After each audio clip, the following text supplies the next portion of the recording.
Hare Krishna. Hello friends. Today we will discuss about the lunar eclipse which is going to happen on 8th of November 2022. Okay, in every year there will be solar eclipses and lunar eclipses. In every year we will find there will be two solar eclipses and two lunar eclipses. So you will find either there will be a solar eclipse first, and for countering that there will be a lunar eclipse, and against the reverse, like a lunar eclipse first, or for countering that there will be a solar eclipse. So eclipses are, we can say, a very known astronomical phenomenon. It is happening every year. Okay, so how the eclipses are happening we have discussed in the last video. Okay, I just want to show certain facts that, look, how we can able to know that this month eclipses are going to happen. For that, you need to know where the Rahu and Ketu are present presently. Like presently, Rahu is in the Aries and Ketu is in the sign of Libra. So these two are actually creating the eclipses. So we can say that Rahu and Ketu are two mathematical calculated points where the eclipses are going to happen. Okay, it is the point where the eclipses are going to happen. So how we can know this month the eclipse will going to happen? For that, you just see the sun's transit. Look, presently sun is transiting in the sign of Libra, where Ketu is present. That means this month there will be eclipse, because Rahu Ketu is present over in that axis, and sun is transiting in that zodiac. So it will really trigger the eclipse. This time there was a solar eclipse first. After that there will be a lunar eclipse. So we are talking about the lunar eclipse, which will going to happen on 8th of November 2022. Okay, 8th of November we are having a lunar eclipse, and this eclipse is partially visible to India.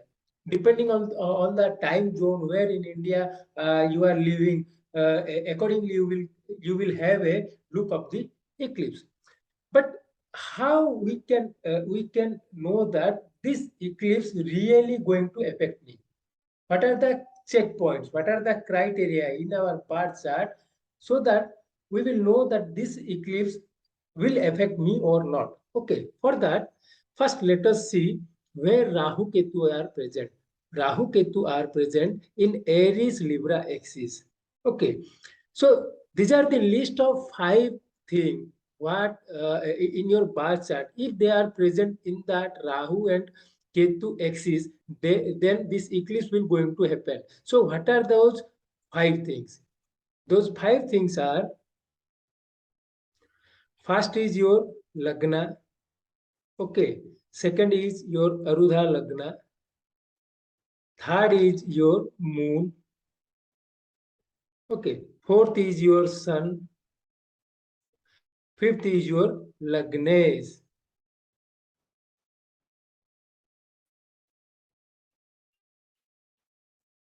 So these 5, if they are present in Aries and Libra axis, then this eclipse will going to happen. So I have made these 5 into 2 categories. One side I am having Lagna, second is Arudha Lagna, third is Moon, fourth is Sun, fifth is Lagnes. So you need to remember this way. There is 3 category, there is 2 category. As I mentioned earlier, there are 2 kinds of eclipses are happening. First is there will be a lunar eclipse, and after that there will be a solar eclipse, or there will be a solar eclipse, after that there will be a lunar eclipse. So this 2 category is for the 2 kind of eclipses. So remember, if these eclipses are happening your Lagna, Arudha Lagna or Moon, so this kind of eclipse, for this kind of thing, if the lunar eclipse happening first, if the lunar is first, after that there is a solar, after that there is a solar second. So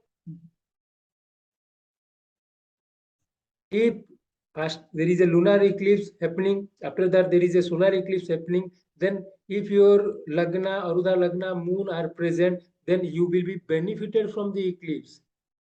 But if the lunar is first, solar is second, which is happening during the eclipse during the eclipse. If Sun and Lagnes are present, then you will be get the adverse effect of the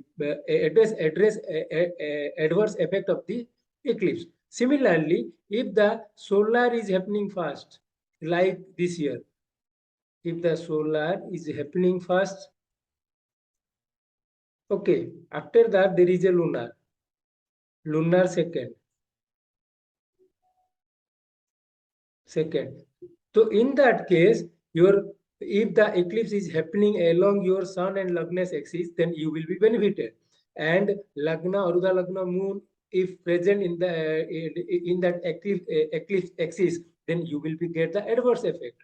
So presently, as the solar eclipse happened first and lunar eclipse happened second, if your Sun and Lagnas are present in that axis, then you are going to benefited by the eclipse. If Lagna, Arudha Lagna, and Moon present along Aries and Libra axis, then you will get the adverse effect of the eclipse. So let us see what is happening during that time in the sky. So look, during the eclipse, or we can say on 8th of November 2022, the eclipse is happening along moon, along Aries and Libra axis. If your moon, Arudha Lagna or Lagna present either in Aries or in Libra, then you will get the adverse effect of the eclipse. Okay, so this eclipse, lunar eclipse, which is going to happen on 8th of November, this eclipse will affect you in an adverse way. If your Sun or Lagna is present in this eclipse line, then you will enjoy or benefited by this eclipse. So remember, there are two kind of things. If the solar is happening fast, after that there is lunar eclipse. If this eclipse is happening along your Sun and Lagna's axis, then you are getting benefited. If lunar is fast and after that there is a solar, if it is happening your Lagna, Moon or Arudha Lagna, you will get benefited from the eclipse. So presently the eclipse which is happening is first there is a solar eclipse already happened on 8th of November. There is a lunar eclipse. So this eclipse is happening after the solar eclipse. That means if your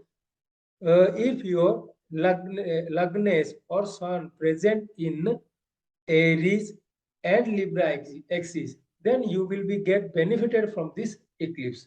Okay, if your Moon, Arudha Lagna or Lagna present Aries and Libra axis, then you will get the adverse effect of the eclipse. Okay, so for which side this eclipse will really give adverse effect? For Aries and Libra sign. If you are a Aries ascendant or Aries sign or Aries in Aries Arudha Lagna or Libra ascendant, Libra sign or Libra Arudha Lagna, then you will get a adverse effect of the eclipse.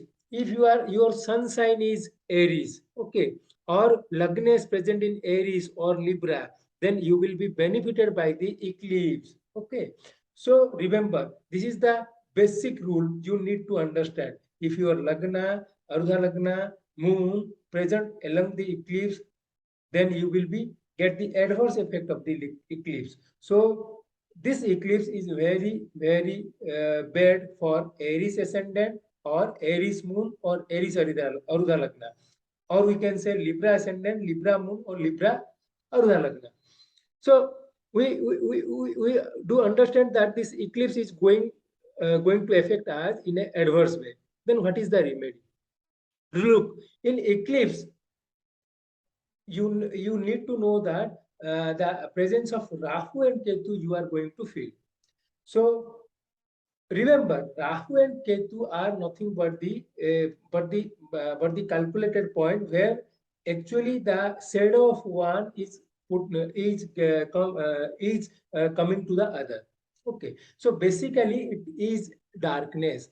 So for remove that darkness, you need to require some light. You require some light. So to get those lights, you need to worship the Guru. Okay, it is the basic principle. So the first thing we need to do during the eclipse, we need to worship our Guru. Om Gurave Namah, Om Gurave Namah, Om Gurave Namah. Okay. If the eclipse is happening along your Lagna, Arudha Lagna and moon, then you need to worship Dattatreya as Guru. Worship Dattatreya as your Guru. If the eclipse happening in your Lagna, Arudha Lagna and moon, you need to worship Dattatreya.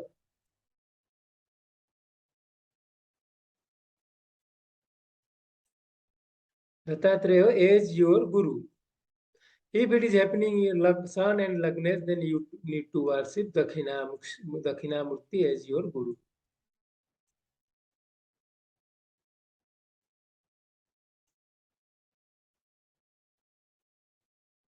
Dakshinamurti as your Guru. So this is the basic difference between the solar eclipse or lunar eclipse, and you need to find those by using certain points in your chart, whether the eclipse will going to affect you or not. Okay, so if it is, if your Lagna, Arudha Lagna and moon are involving along the eclipse axis, then you worship Dattatreya. If sun and Lagnas are involving along the eclipse, then you need to worship Dakshinamurti. Okay, so friends, remember, during the eclipse, or we can say during the eclipse month, or at least 10 days before and after eclipse, you need not take any kind of major decision in your life. You need any ascendant, like the eclipses are happening 15 days period. So what I personally feel, if the eclipse happening in a particular month or sun transit in a particular rasi, during that month the eclipses are happening, so during that month do not take any major decision in your life. If you want to start any project, so what I feel, if possible, do not do during that month. Okay, and remember, for every ascendant, this eclipse is in a certain house. Like in Aries ascendant, it is like first and seventh axis is going to activate. So it is all about you and your spouse, you and partnership, you and business. If for Taurus ascendant, it is 6th and 12th house. So enemies, death, diseases, and court cases, litigation, and hospital, medical, that kind of thing. For Gemini ascendant, if you are seeing the Gemini ascendant, it is happening in the 5th and 11th axis. So it can trigger things related to your children, creativity, friend circle. Okay, for Cancer ascendant, a very we can say this eclipse may affect their career, profession, kind of thing, and home environment is also getting affected by this eclipse. For Leo ascendant, look, third and ninth house being affected. And for Leo ascendant, ninth house Rahu is already transiting. So we need to things related to communication. We need to be more careful while we are communicating and dealing with our guru, teacher, father. We need to take care of our father. It is really required. For Virgo ascendant, Kanya Lagna or Kanya Rasi, it is happening in second and eighth house. So it is all about your family. It is all about food and your spouse family. Okay. Again, the same thing is getting repeated from Libra. Libra, it is all about you and your partner. And for Scorpio, again, it is 6th and 12th house are being activated, like your debts, diseases, court cases, litigation, medical, hospital, and all those kind of things. For Sagittarius ascendant, again, 5th and 11th house, your kids and children, your sisters, and 11th house is your friends, gains, and Libra ascendant, 4th and 10th house are being affected. like your home environment as well as profession, career are we need to take extra precaution during this month. For Kumbha Lagna and Kumbha Ascendant, you can see that it is happening in the third and ninth house. Your speech, your communication skills, along with that, your relationship with guru, teacher, is all going to be in focus. For Pisces ascendant, again, second and eighth house are being affected. So, friends, I'm just giving you a hint by which you can know which area which area of your life is going to affect by this eclipse. So, friend, do worship Dattatreya or Dakshinamurti as per whether your ascendant, moon, or Arudha Lagna or sun or Lagnes are being affected by the eclipse. Hope you like this video. Do like and subscribe my channel. Thank you.